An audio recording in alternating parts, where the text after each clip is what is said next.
Aku pancen wong sing tuna aksara, ora bisa nulis, ora bisa maca, nanging ati iki isih duwe rasa tresna kaya tumrape manungsa.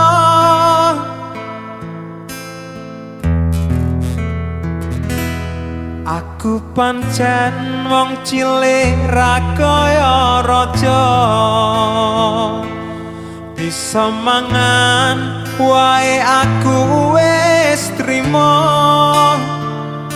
nanging ati iki isih duwe rasa jroning batin satenane pengin kandha.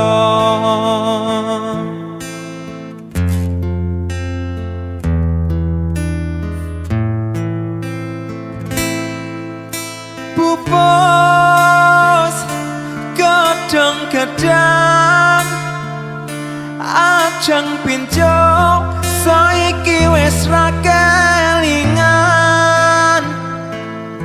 piting pringe kare